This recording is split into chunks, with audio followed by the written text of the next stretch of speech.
Assalamualaikum warahmatullahi wabarakatuh. Selamat pagi anak-anak. Semoga kita semua dalam keadaan sehat walafiat di tengah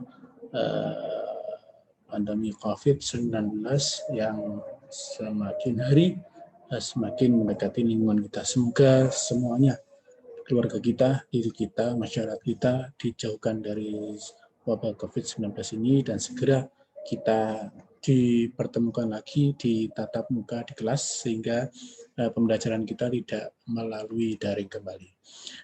Selamat datang di kelas 11 anak-anak yang tahun kemarin, bulan Juni kemarin kalian masih di kelas 10, sekarang sudah masuk di kelas 11. Tantangan otomatis jauh lebih banyak, tanggung jawab juga jauh lebih banyak. Maka semakin giat belajar, semakin dekat dengan Allah, perbaiki sholatnya, ditambahi puasa sunnahnya, dan seluruhnya. Artinya tahun ini harus lebih baik daripada tahun kemarin. Anak-anak untuk mapel kimia kelas 10 kemarin dipegang Pak Heri, tahun ini masih dipegang oleh Pak Heri. Kebetulan awal tahun pelajaran ini kita masih dalam kondisi pandemi sehingga kita dipertemukan di tatap muka. Pada pertemuan pada pagi hari ini kita nanti akan mempelajari seperti yang telah Pak Eri share di grup WA kemarin materinya. Nah, sekarang saya terangkan melalui video ke depan. Sebelumnya saya share screen dulu apa yang telah saya share di grup WA kemarin. Kita bahas mulai pertama, yakni apa yang kita pelajari di kelas 11 semester 1 ke depan. Jadi di kelas 10 kemarin sudah banyak yang kita pelajari meskipun dalam masa pandemi. Di kelas 11 semester 1 nanti kita akan mempelajari 5 bab, lumayan banyak. Semoga nanti seluruh babnya tuntas kita pelajari, tuntas secara materi dan tuntas juga secara pemahaman. Nah, ada 5 bab. Nanti kalau dibandingkan dengan materi kelas 10, materi kelas 11 jauh lebih enak karena hubungannya dengan kehidupan sehari-hari juga lebih banyak. Beda dengan kelas 10, misalnya kelas 10 kita mempelajari tentang atom, mempelajari tentang elektron, mempelajari tentang proton, neutron, bentuk-bentuk atom, dan seterusnya. Hal yang jarang kita lihat. Kita secara teoritis saja. Di kelas 11 nanti materinya jauh lebih dalam kehidupan sehari banyak kita temukan. Misalnya senyawa karbon. Apa itu senyawa karbon? Mungkin hari ini asing, tapi dalam kehidupan sehari-hari banyak sekali. Senyawa karbon itu ciri khasnya senyawa karbon itu apa?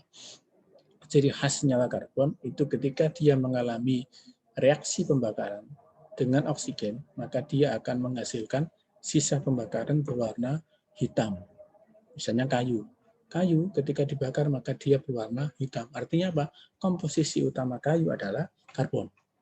Misalnya lagi plastik. Plastik juga ketika dibakar, sisa pembakaran akhirnya juga berwarna hitam. Maka struktur utamanya juga karbon. Jadi hampir seluruh yang ada di permukaan bumi kalau mengalami pembakaran, terutama yang berasal dari makhluk hidup, maka dia akan berwarna hitam. Artinya dia mengandung senyawa karbon. Jadi semuanya akan masuk senyawa karbon. Bab yang kedua ada minyak bumi. Nah, ini tidak asing, minyak bumi. Minyak bumi sering kita manfaatkan dalam kehidupan sehari-hari, baik itu kendaraan sepeda motor membutuhkan bahan bakar, sampai pesawat terbang, sampai rumah tangga pun membutuhkan minyak bumi. Nah, minyak bumi nanti yang kita bahas dua, ada minyak bumi dan gas alam. Bedanya LPG dengan minyak tanah, itu proses pembuatannya seperti apa, sumbernya dari mana, pengolahannya seperti apa, seluruhnya nanti kita bahas di bab yang kedua, yakni minyak bumi. Kemudian materi yang ketiga ada termokimia. Nah, termo kimia. Termo itu apa? Pernah dengar kata ya?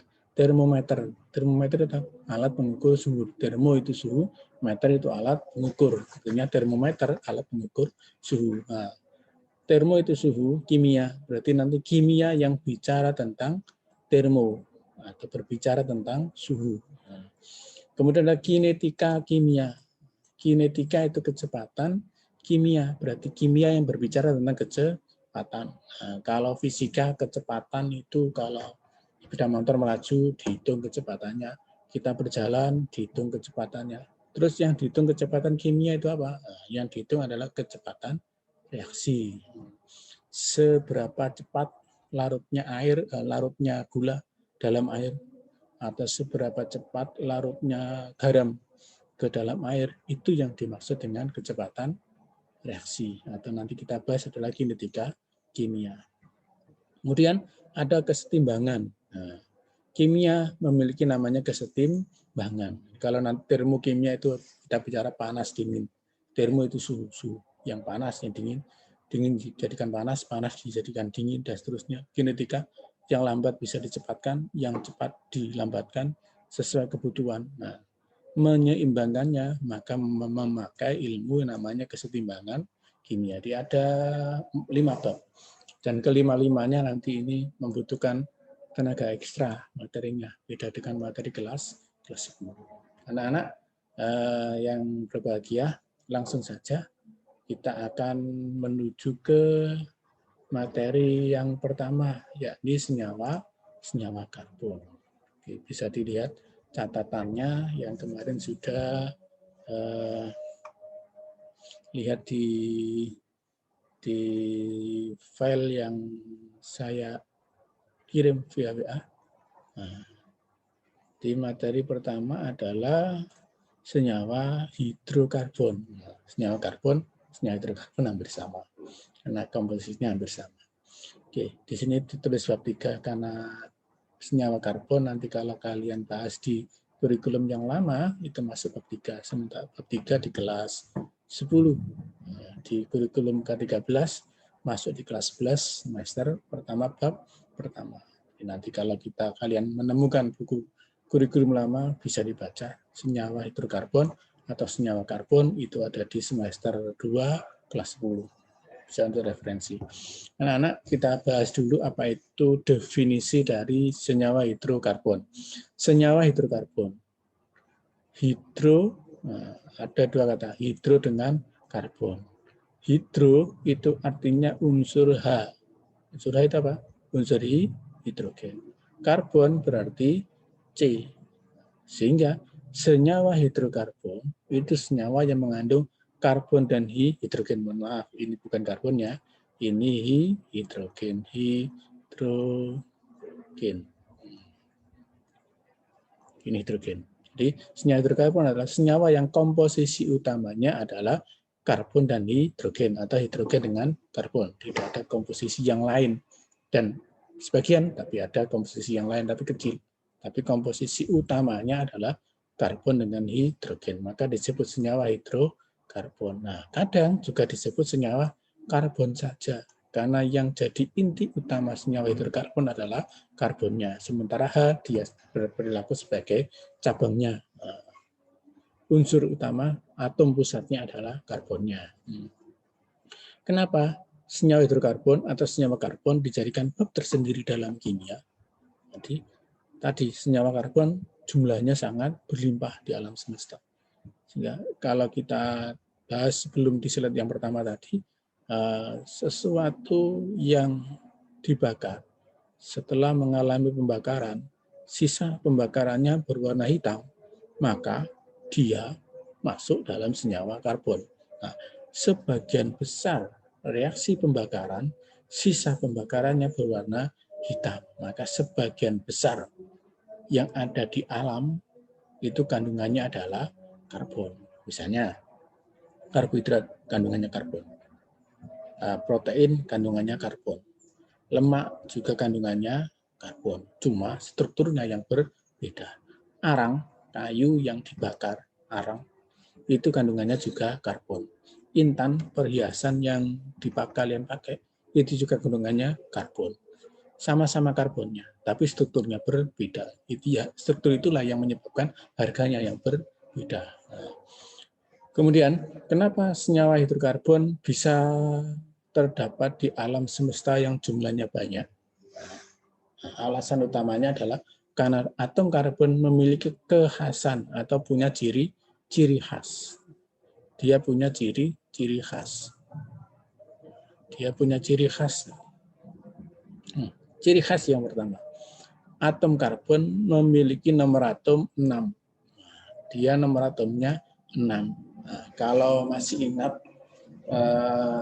konfigurasi elektron yang pertama, yang Niels Bohr yang 24, bukan konfigurasinya mekanika kuantum 1S2, 2S2 di kelas 10 sudah pernah kita bahas.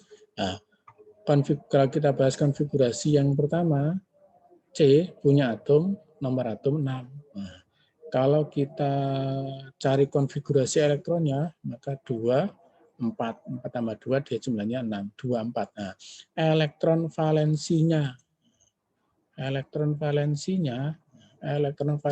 adalah 4. Masih ingat? Baca lagi bab ikatan kovalen. Kalau dia elektron valensinya 4, dia jadi stabil, maka butuh 4 elektron. Nah, karena butuh 4 elektron, maka dia punya 4 ikatan kovalen. Nah, ini ciri khas yang pertama. Ciri khas yang pertama, atom C memiliki nomor atom 6, sehingga dia memiliki 4 ikatan. Berbekal 4 ikatan inilah muncul kekhasan-kekhasan berikutnya. Kekhasan yang berikutnya, yang kedua, dia dapat membentuk ikatan kovalen tunggal. Dia juga bisa membentuk ikatan kovalen rangkap 2. Bisa juga membentuk ikatan kovalen rangkap 3. Nanti kita bahas setelahnya. Nah, tapi intinya di sini, dia bisa membentuk ikatan kovalen yang panjang. Dia panjang. Karena panjangnya inilah dia nanti jumlahnya sangat beragam. Ciri khas berikutnya dapat membentuk rantai terbuka, alifatis, dan juga tertutup atau siklis. Dia bisa membentuk rantai alifatis, bisa siklis. Jadi bisa membentuk rantai tunggal, bisa membentuk rangkap 2, bisa membentuk rangkap 3, bisa membentuk rantai alifatis, bisa membentuk rantai siklis. Inilah nanti yang menyebabkan atom karbon jumlahnya sangat beragam. Kemudian siklis pun nanti masih ada 2. Ada siklis yang berbiasa. Nah, siklis yang biasa atau biasa disebut juga dengan siklo. Jadi siklo sama. Nah, dia rantainya tertutup. Bisa tertutup. Dan nanti bisa juga, kita coba yang berikutnya. Nah, bisa juga dia rantainya dia berangkap. Terbukanya bisa 2. Bisa rangkap, bisa rangkapnya, tertutupnya bisa tertutup tunggal, bisa tertutup rangkap berselang-seling. Oke ya. Jadi ciri khas atom karbon tadi yang pertama punya nomor atom 6 sehingga dia memiliki 4 ikatan kovalen. Yang kedua, dia dapat membentuk rantai panjang. Yang ketiga, dia dapat membentuk rantai tunggal, rangkap 2, dan rangkap 3. Berikutnya, dia bisa membentuk ikatan terbuka dan tertutup, siklis dan alifatis. Nah, siklisnya ada 2 tadi, ada siklis atau siklo dan ada yang aromatis. Bedanya, kalau siklis itu ikatannya tunggal secara keseluruhan, kalau aromatis dia rangkapnya berselang-seling. Jadi itu kekhasan atom karbonnya. Kemudian sebelum nanti kita bahas tata nama, tadi atom karbon bisa membentuk rangkap rantai tunggal, rangkap 2, rangkap 3. Itu nanti kita bahas panjang lebar. Kita bahas dulu kedudukan atom karbon. Kedudukan atom karbon. Atom karbon memiliki 4 jenis kedudukan. Yang pertama primer, sekunder, tersier, kuarterner. Tapi ini nanti tidak ada hubungannya dengan kebutuhan sehari-hari, seperti ekonomi ya. Jadi atom C primer itu apa? Atom C primer adalah atom C, kurang C ya, atom C yang mengikat satu atom C yang lain. Itu atom C yang mengikat satu atom C yang lain. Kalau atom C sekunder, atom C yang mengikat dua atom C yang lain. Dan seterusnya. Kalau primer mengikat satu, kalau sekunder mengikat dua, kalau tersier mengikat tiga, kalau kuarterner mengikat empat. Kita ambil contoh. Tentukan jumlah C sekunder, C primer, C tersier, dan C kuarterner dari. Nah, ini ada strukturnya. Ada struktur atom C-nya. Misalnya ini. C yang ini. C yang ini. Nah, C yang ini. C yang ini mengikat berapa atom C? Nah, dia hanya mengikat satu atom C ini. Hanya mengikat yang ini. Maka dia hanya mengikat satu. Yang ini berarti mengikat berapa? Dua. Satu ke kiri, satu ke kanan. Berarti dia mengikat dua. Yang ini mengikat berapa? Dia mengikat tiga. Ke kiri, ke kanan, ke bawah. Maka dia mengikat di tiga. Yang ini mengikat berapa? 4. 1, 2, 3, 4. Jadi jangan lihat hanya ya. Lihat C yang diikat. Dia mengikat 4. Yang ini berarti mengikat ke atas saja 1, ini 1, ini juga 1, ini juga 1, ini 1, ini 1. Sementara yang ini berarti atas bawah. Berarti ini 2. Yang ini juga 2. Nah, kalau kita jumlah C sekundernya, kita primer dulu. C primernya ada berapa?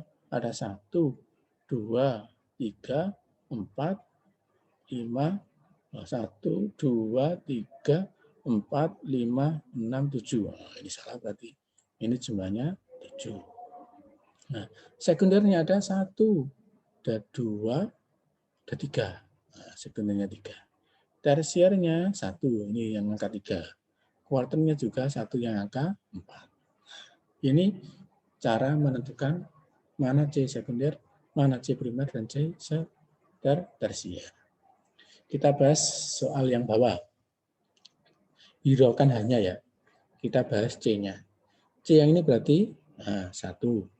Ini mengikat 2. Yang ini mengikat 1, 2, 3. Mengikat 3. Yang ini mengikat 1, 2, 3, 4 ke samping. Berarti ini 4. Yang ini hanya ke atas 1.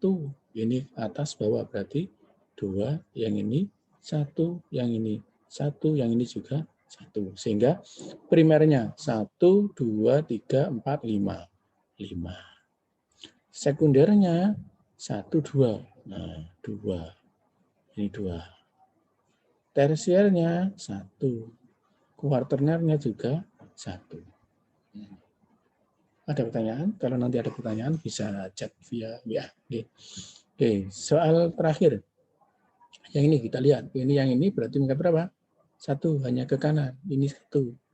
Yang ini mengikat 1, 2, 3. Berarti ini mengikat 3. Yang ini mengikat atas bawah berarti 2. Yang ini mengikat 1, ini, 1, ini, 1, ini, 1, yang ini 4. Berarti kalau kita hitung, primernya ada 1, 2, 3, 4, 5. 5. Sekundernya 1, tersiernya yang angka 3 ini 1, kuarternernya hanya 1. Nah, mungkin itu ya pada pagi hari ini materi kita. Kalau kita bahas tadi mulai pertama, materi yang kita bahas selama 1 semester ke depan ada 5 bab. Kemudian senyawa hidrokarbon apa? Senyawa yang kandungan utamanya adalah hidrogen dan karbon. Kemudian kekhasan atom karbon tadi punya nomor atom 6, maka dia memiliki 4 ikatan kovalen. Yang kedua, bisa membentuk rantai panjang. Bisa membentuk ikatan tunggal, rangkap 2, rangkap 3. Kemudian bisa membentuk rantai terbuka dan tertutup.